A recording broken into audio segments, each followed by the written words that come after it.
Hi Tenthis, again welcome to all of you. Today I am going to start new chapter number 15 of NCERT book probability. Okay, तो first of all इस word को हम लोग थोड़ा समझने की कोशिश करेंगे, उस पर हम लोग थोड़ा डिस्कस करेंगे कि प्रोबेबिलिटी को हम लोग अपने सिंपल वर्ड्स में या सिंपल लैंग्वेज में या अपनी डेली लाइफ में कहाँ कहाँ अप्लाई करते हैं, कैसे इसका यूज़ करते हैं. तो I hope according to my opinion probability को अगर हम लोग समझने की कोशिश करें तो प्रोबेबिलिटी एक पॉसिबल वर्ड से आता है. Possible, okay.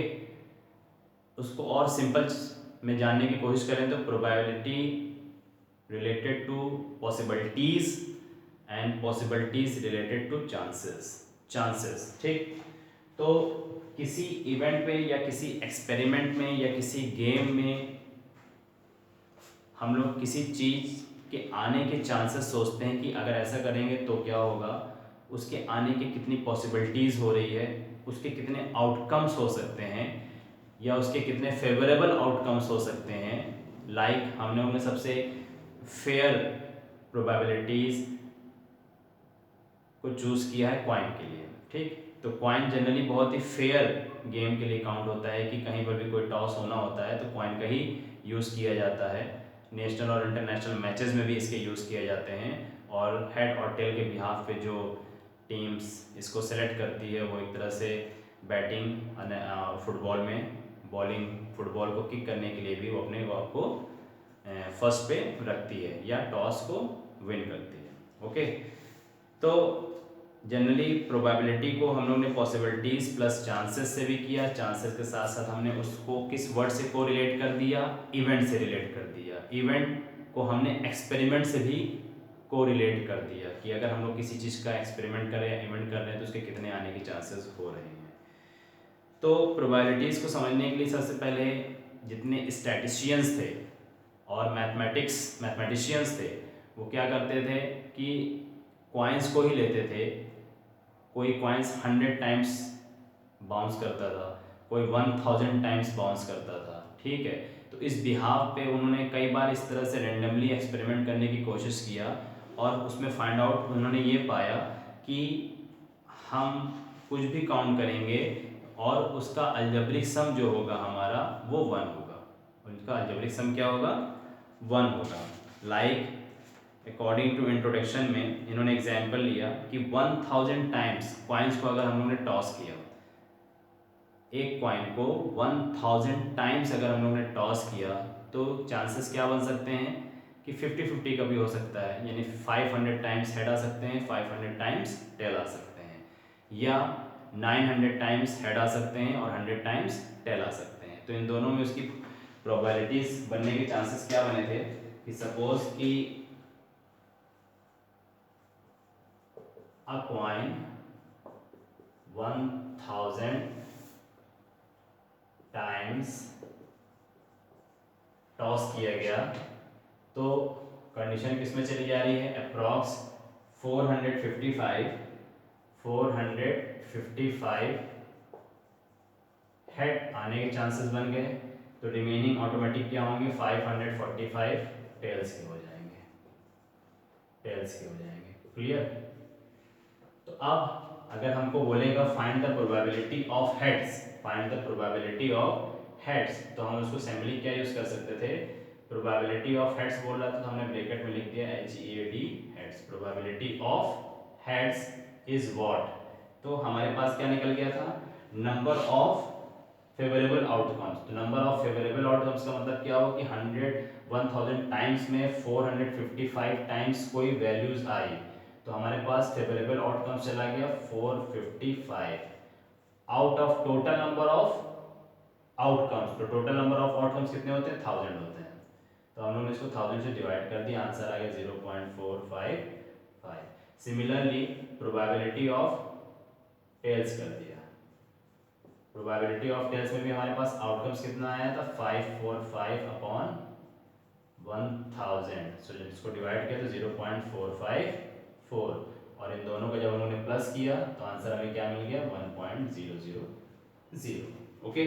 तो यहाँ से हमारे पास क्या निकल रही है, एक तरीके से प्रोबेबिलिटीज क्या निकली, बाय हुक बाय क्रूक 1 निकली। ओके, तो इसमें सिर्फ कुछ जनरल नॉलेज के पॉइंट से भी आपके पास कोई चीज़ें हैं, बाकी उसको हम लोग फॉर्मूले पे डिसाइड करके सब कुछ बताते हैं। In page number 296 of NCERT book में स्टार्टिंग का फर्स्ट पैराग्राफ ही है। For example the 18th century French naturalist Comte de Buffon tossed a coin 40 times and got 2048 heads. तो उन्होंने भी क्या किया कि 4040 टाइम्स उन्होंने कॉइन को टॉस किया, तो पर्टिकुलरली 2048 टाइम्स उनको हेड्स मिला, तो रिमेनिंग क्या होगा, टेल्स होगा।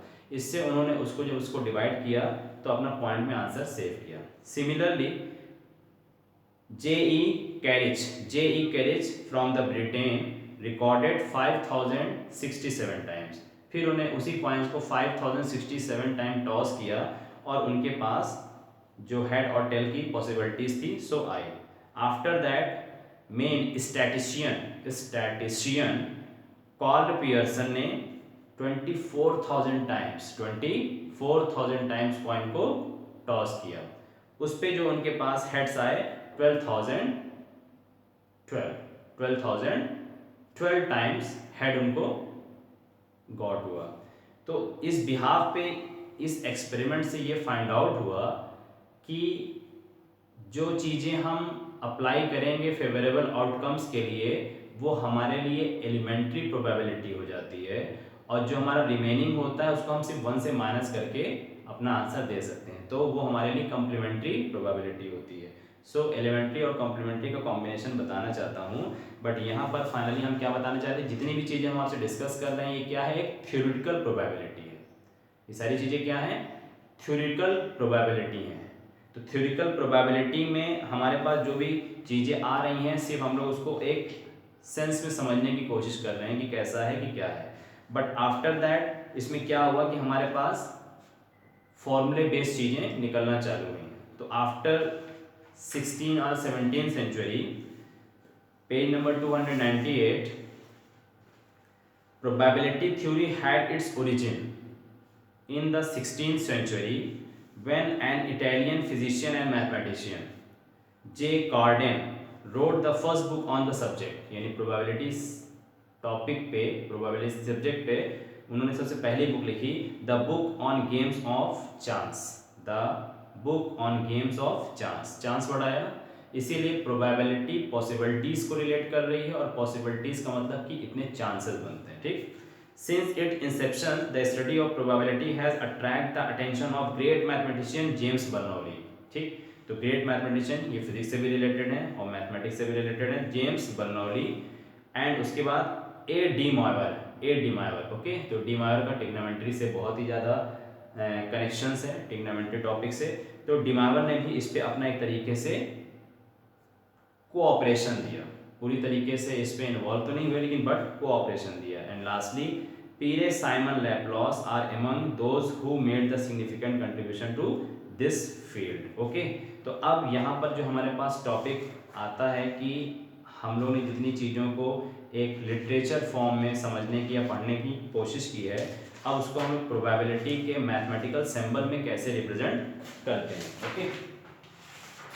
इसके लिए आते हैं।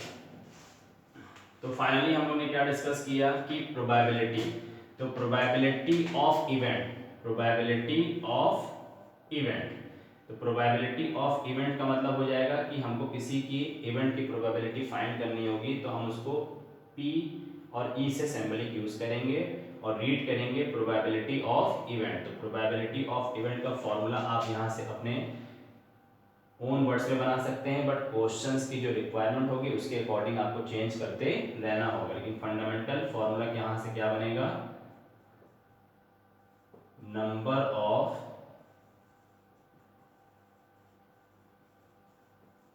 Of favourable outcomes upon total number of outcomes, okay. तो अब यहाँ पर एक मीनिंग आपने दी है कि probability of event is less then. तो प्रोबेबिलिटी ऑफ इवेंट हम लोग ने अभी तक जितना भी एक तरह से ऑपरेटिंग सिस्टम को समझा और उस पर हम लोग ने ऑब्जर्वेशन किया और कंक्लूजन क्या निकाला कि हमारी जो प्रोबेबिलिटी होगी, हमारी जो प्रोबेबिलिटी ऑफ इवेंट होगी वो हमारे पास less than or equal to 0 मिल रही है, greater than equal to 0 and less than or equal to 1 मिल रही है। ठीक, तो प्रोबेबिलिटी की मीनिंग हमारे पास क्या हो जा रही है कि प्रोबेबिलिटी हमारे पास फाइनली 1 होगी या 0 होगी, और 0 1 के बीच में भी हमारे पास पॉसिबल प्रोबेबिलिटीज आ जाती हैं। ठीक है, तो अगर हमारे पास प्रोबेबिलिटी 1 आ जाएगा तो ये हमारी श्योर प्रोबेबिलिटी हो जाती है। 1 में क्या हो जाता है हमारे पास sure oblique certain, sure oblique certain हो जाता है। ठीक, एंड पॉसिबल भी हो जाता है। बट 0 प्रोबेबिलिटीज की मीनिंग हमारे पास क्या हो जाती है, अनसर्टेन हो जाती है। क्या चीजें हो जाती हैं, अनसर्टेन, अनसर्टेन हो जाती है और इम्पॉसिबल हो जाती है, इम्पॉसिबल हो जाती है। ठीक, बट अब यहां उन्होंने क्या डिसाइड किया कि अगर 455 टाइम्स हेड मिलता है तो हमारा टेल कितने टाइम्स होगा, 545 होगा। तो अगर हम लोग ने निकाल दिया प्रोबेबिलिटी ऑफ हेड्स निकाल दिया और प्रोबेबिलिटी नॉट इवेंट निकाल दिया, प्रोबेबिलिटी नॉट इवेंट निकाल दिया, तो प्रोबेबिलिटी नॉट इवेंट को हम लोग यूज करते हैं पी ई बार से। तो पी ई बार की मीनिंग क्या हो जाती है, प्रोबेबिलिटी नॉट इवेंट, उसमें जो नहीं आया, बट पी का मतलब हो गया प्रोबेबिलिटी इवेंट। तो प्रोबेबिलिटी ऑफ हेड इवेंट्स हमारे पास 455 आया, तो 455 आया, but probability of not event उसमें जो इन्वॉल्व नहीं हुआ वो क्या है, टेल का 545 आया। क्लियर, पॉइंट में उन्होंने डिवाइड किया। तो इन दोनों का हमारा जो अलजेब्रिक सम होता है वो किसके इक्वल हो जाता है, 1 के इक्वल हो जाता है। तो हमारा जो आंसर आया था 0.4 और 0.5, इन दोनों का जब सम करेंगे तो आंसर कितना आएगा, 1.00 आया। तो एक तरह से कंडीशंस क्या क्लियर हो रही है, PE this is elementary probability, elementary probability, और ये हमारे पास क्या हो जाता है, पी नॉट इवेंट जो नहीं इन्वॉल्व हो हमारे लिए कॉम्प्लीमेंट्री प्रोबेबिलिटी हो जाती है, कॉम्प्लीमेंट्री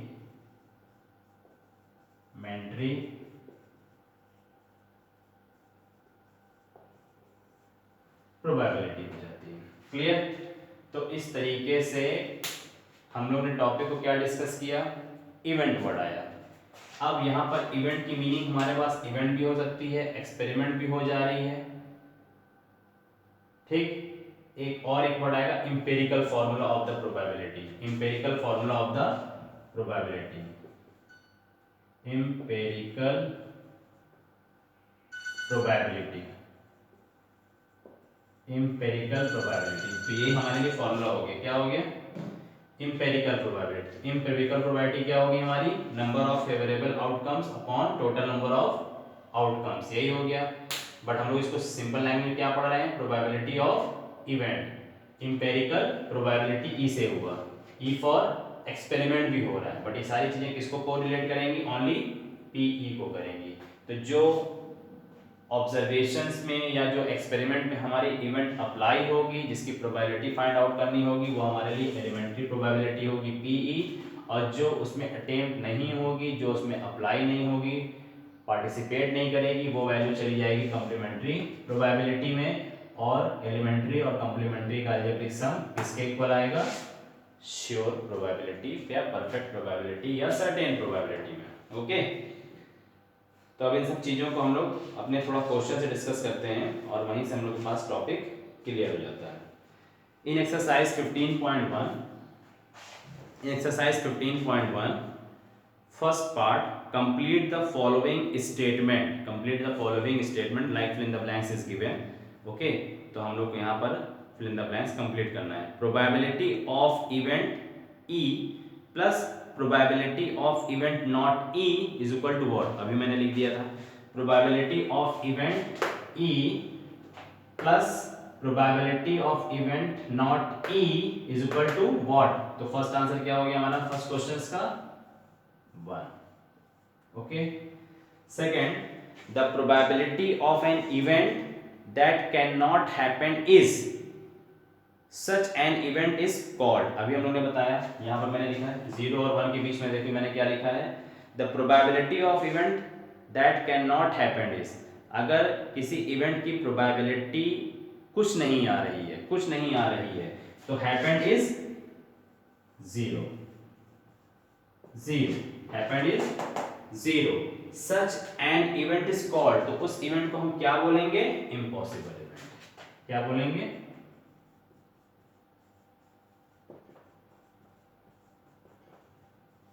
impossible event.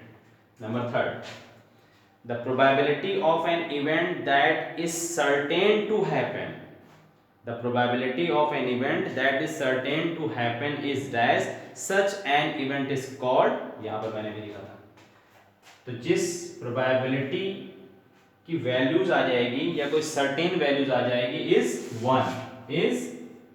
1, तो उस प्रोबेबिलिटी का टाइटल क्या चला जाएगा, इट इज कॉल्ड श्योर या सर्टेन प्रोबेबिलिटी।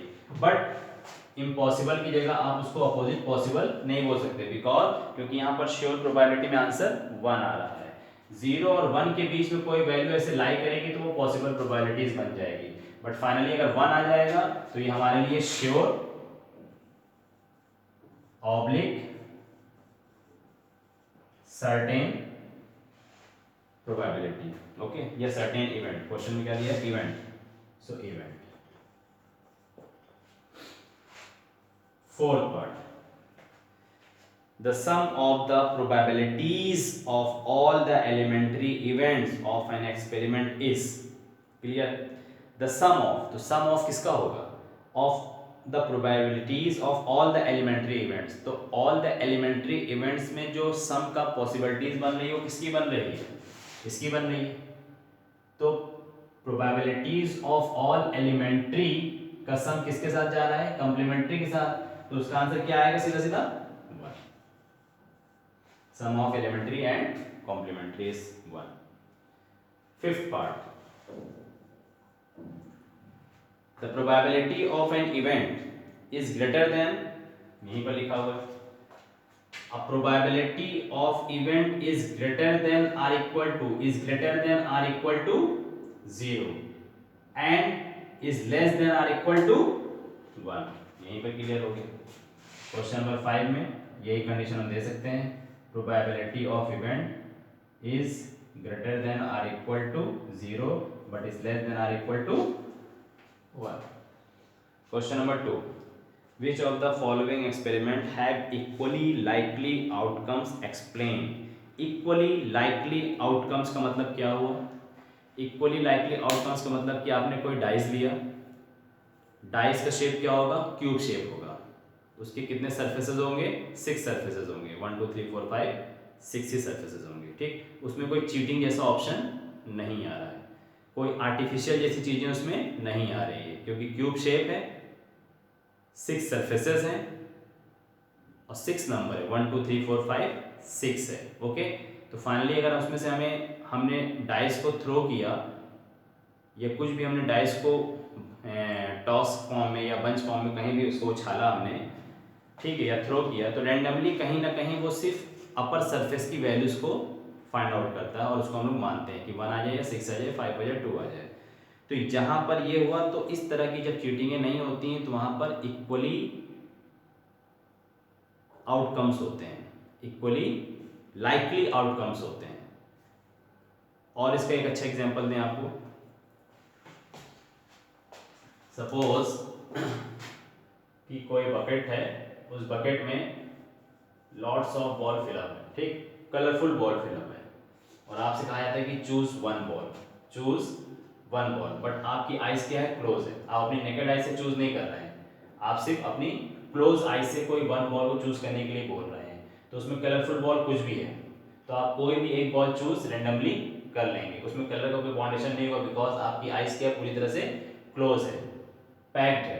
तो उस कंडीशन पे यहाँ पर जो कंडीशन आ जाएगी वो क्या हो जाएगी, equally likely outcomes, equally likely outcomes हो जाएगी, इक्वली लाइकली आउटकम्स हो जाएगी क्योंकि इसमें कोई चीटिंग नहीं हुई।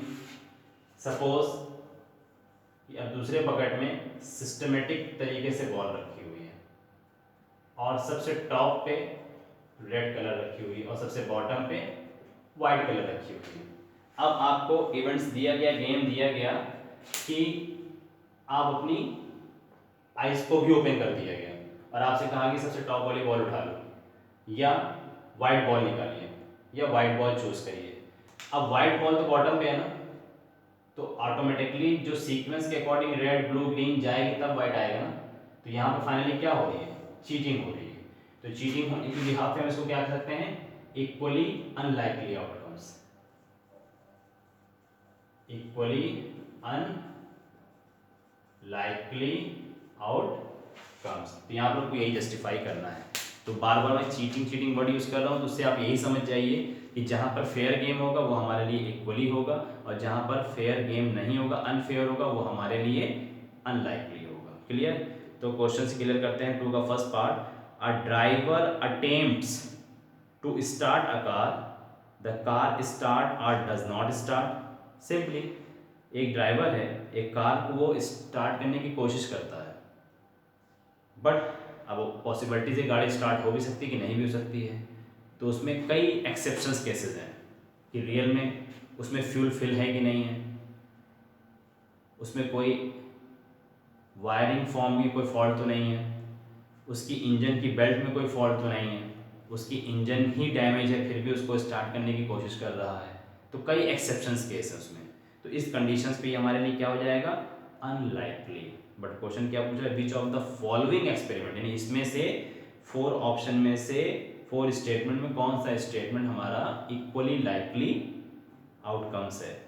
तो फर्स्ट तो नहीं हो सकता क्योंकि उसमें डाउट्स आ रहे हैं, उसमें फेयर चीज़ें नहीं डिसाइड हो रही हैं, नेचुरल चीज़ें भी उसमें नहीं आ रही हैं। A player attempts a shoot a basketball, she oblique he shoots or misses the shot. I think ये भी अनलाइकली हुआ। A player attempts a shoot a basketball, तो एक प्लेयर एक बास्केटबॉल को शूट करने की भी कोशिश करता है तो she oblique he shoots or misses, तो शूट मिस भी हो सकता है, अगर अटेम्प्ट करेगा तो बाउंड्री के बाहर भी जा सकती है। लॉट्स ऑफ टाइम मिसिंग हो सकती है और किसी भी टाइम मिसिंग नहीं हो सकती है। तो यहाँ पर इक्वलाइजेशंस कहीं से नहीं शो हो रहा है, तो this is also unlikely events. Third part, a trial is made to answer a true false questions, the answer is right or wrong, definitely शुरू से ही चीज़ें चलती चली आ रही हैं कि ट्रू फॉल्स क्वेश्चंस को अगर आप करेंगे, राइट रॉन्ग टिक करेक्ट तो कुछ भी करेंगे तो उसमें सिर्फ क्या होगा, टिक या क्रॉस में भी करेंगे तो उसमें सिर्फ 2 ही ऑप्शन आते हैं, अगर राइट है तो राइट होगा, रॉन्ग हो तो रॉन्ग होगा। तो इन 2 के अलावा और कोई आंसर आने के चांसेस नहीं बनते हैं। यूनिवर्सल ये सारी चीज़ें क्या है, ट्रू फॉल्स में 2 ही चीज़ें होती हैं, राइट एंड रॉन्ग। तो फाइनली क्या है कि third part is equally likely outcomes, ये आपका आउटकम्स बन सकता है क्योंकि इसमें डाउट जैसी चीज़ें नहीं आ रही हैं, अनफेयर जैसी चीज़ें नहीं आ रही, नेचुरल चीज़ों के अकॉर्डिंग ये चीज़ें एकदम फेयर है। Fourth part, a baby is born, it is a boy और गर्ल, ये भी नेचुरल चीज़ है। कोई बेबी अगर पैदा होती है तो वो बॉय या ही गर्ल होगी, simply this is also likely. Question number 3, why is tossing a coin considered to be a fair way of deciding which team should get the ball at the beginning of the football game।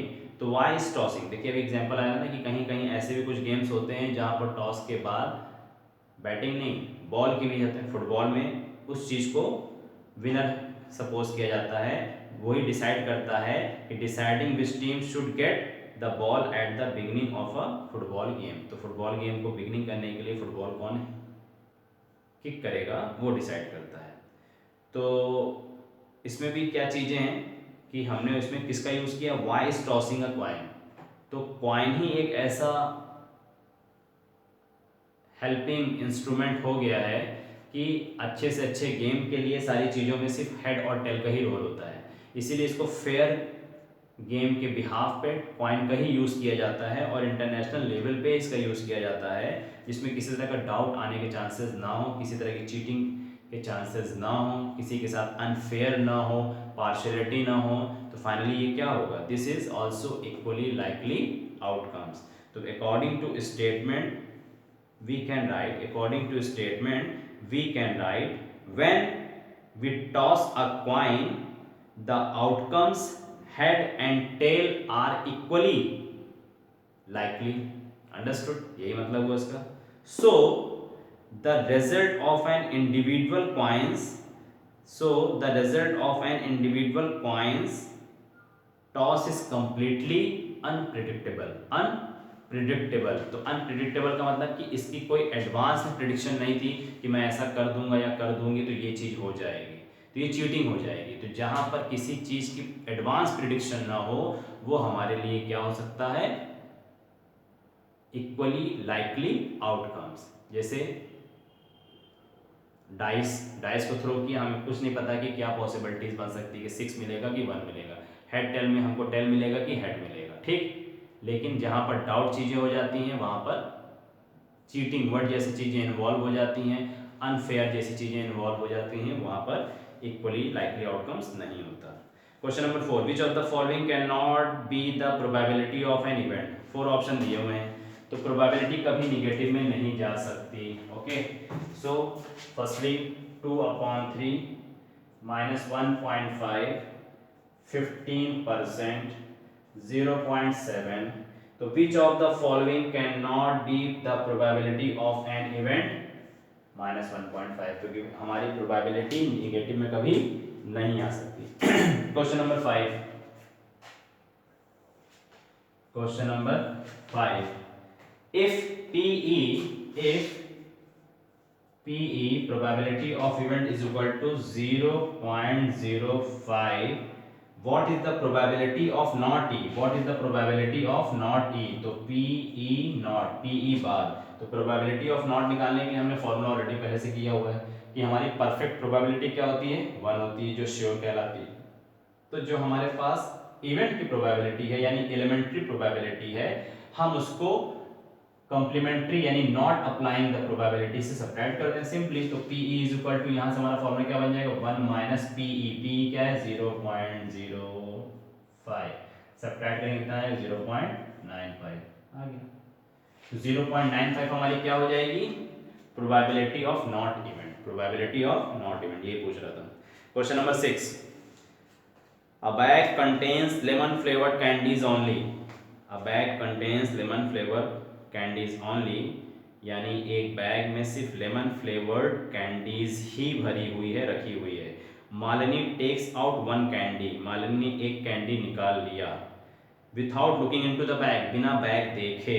तो what is the probability that she takes out क्या, an orange flavoured candy. Understood, जब उस bag में finally सारी lemon flavour candy रखी हुई हैं और मालिनी बिना देखे बैग में से एक कैंडी निकाल रही है, तो लाजमी है कि वो लेमन फ्लेवर कैंडी ही निकालेगी जब उसमें कोई और फ्लेवर की कैंडी नहीं है। बट हमको प्रोबेबिलिटी किसकी निकालनी है, एंड ऑरेंज फ्लेवर प्रोबेबिलिटी। तो हम यहाँ पर इस क्वेश्चन को सिर्फ इस तरह से लिख के दे सकते हैं, सिंपली प्रोबेबिलिटी ऑफ ऑरेंज, तो हम यहाँ ORANGE ऑरेंज लिख देते हैं। तो प्रोबेबिलिटी ऑफ ऑरेंज में हमारे पास क्या है, नंबर ऑफ फेवरेबल आउटकम्स, तो ऑरेंज कैंडी उसमें थी ही नहीं तो कितना ही हो जाएगा 0, और नंबर ऑफ कैंडीज क्या है हमको उसमें पता ही नहीं चला, टोटल नंबर ऑफ कैंडीज की वैल्यूज हमारे पास गिवन नहीं है, कंटेन फ्लेवर कैंडी सब कुछ भरी हुई है, the 1 candy without being into the bag, तो what is the probability of that take outs. तो 1 कैंडी जब उसने आउट ऑफ किया है लेकिन किसमें से निकाला है, तो ऑरेंज फ्लेवर कैंडी। तो हमारे पास जो टोटल फ्लेवर कैंडीज बच भी नहीं थी, तो सिर्फ ये कह सकते हैं कि ऑरेंज फ्लेवर कैंडी तो मेरे पास थी ही नहीं, तो फाइनली हमारे पास क्या हो जाएगा 0 की कंडीशन बन जाएगी। Second part, 11 flavour candy, question में ही क्लियर हो रहा है कि उसने ऑटोमेटिकली एक कैंडी चूज किया था 1, तो 11 फ्लेवर कैंडी क्या हो गया 1 हो गया। Question number 7, it is given that in a group of 3 students the probability of 2 student, the probability of 2 student not having the same birthday is 0.092, so what is the probability that 2 students have the same birthday, have the same birthday?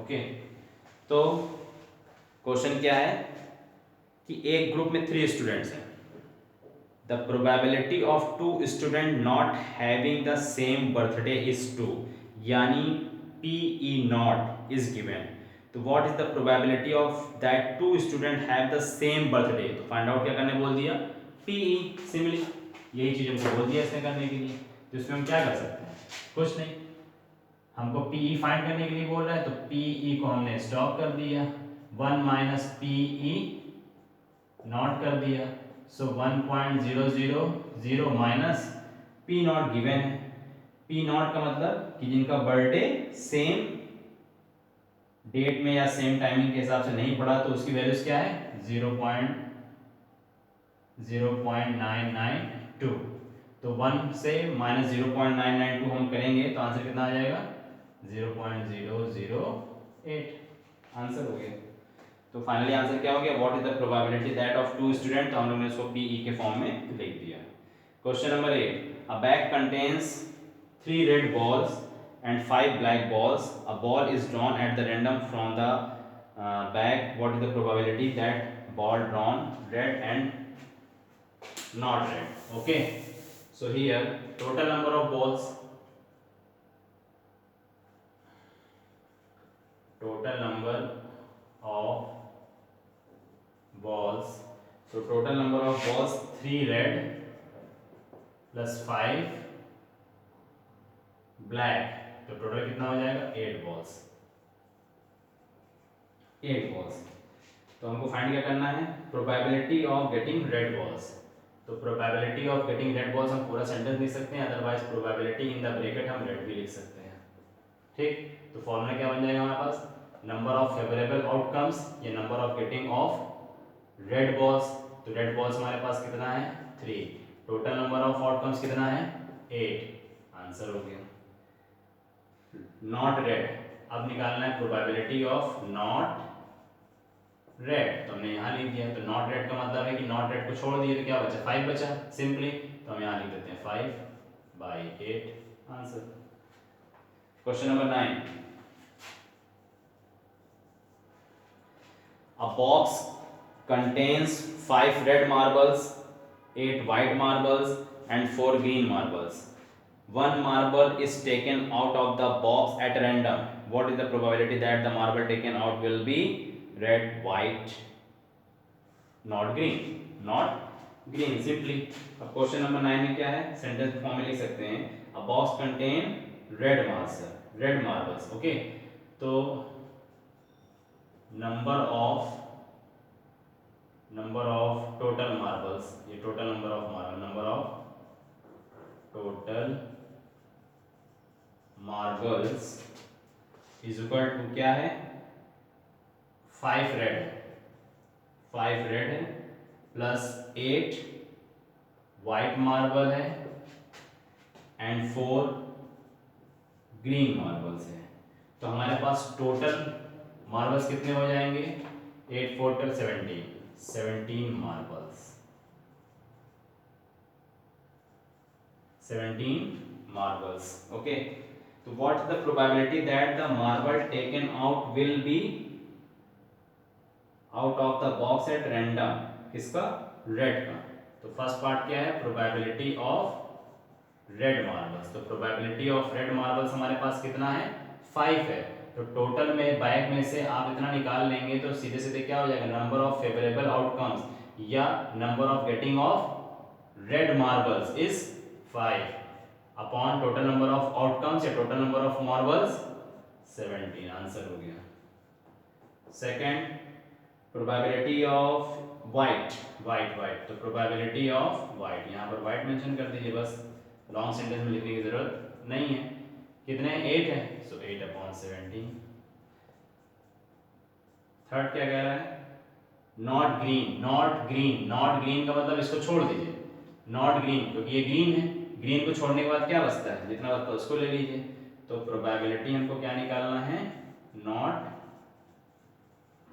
Green की निकालना है। तो not green की probability निकालने का मतलब कि हमारे पास क्या है कि हम इसको छोड़ देते हैं, तो हमारे पास क्या हो जाएगा 5 + 8/17, 8 5 13/17 answer. Okay,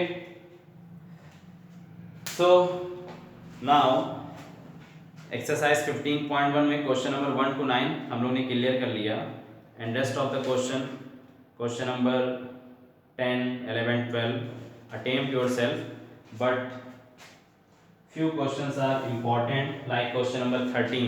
Question number 13, a die is thrown once, a die is thrown once, find the probability of getting। तो अभी डाइस की हमने डेफिनेशन आपको बताया कि die is the shape of cube and in the cube are surfaces, 6 surfaces। Okay, तो अब यहाँ पर क्या है, जब 6 surfaces हो तो ये हमारे लिए क्या होती है, इक्वली लाइकली आउटकम्स होती है, यानी फेयर गेम होता है इससे।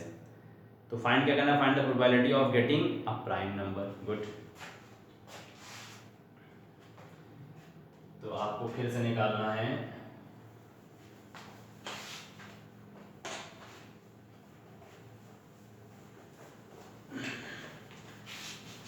डाइस। डाइस में कितने नंबर हमारे पास होंगे, 6 सरफेसेस के अकॉर्डिंग 1 2 3 4 5 6 होंगे। ओके, तो number of equally likely outcomes, तो टोटल हमारे पास क्या हो जाएंगे, question number 13, question number 13। So a dice is thrown once, ठीक है, तो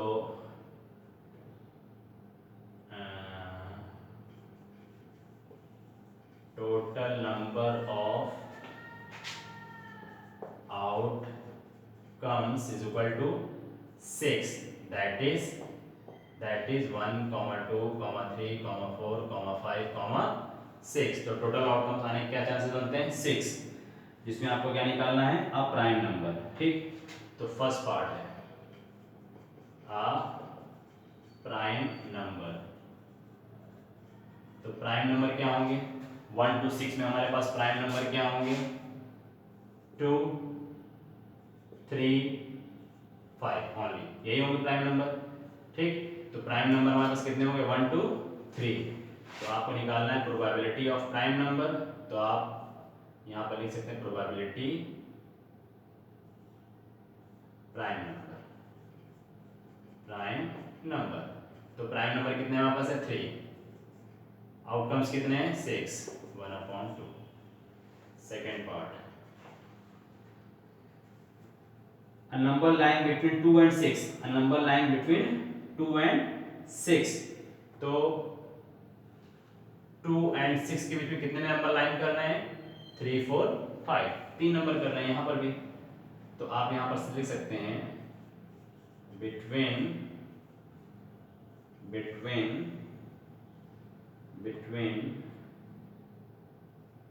2 and 6, between 2 and 6 is 3 4 5, that is 3 outcomes, that is 3 outcomes।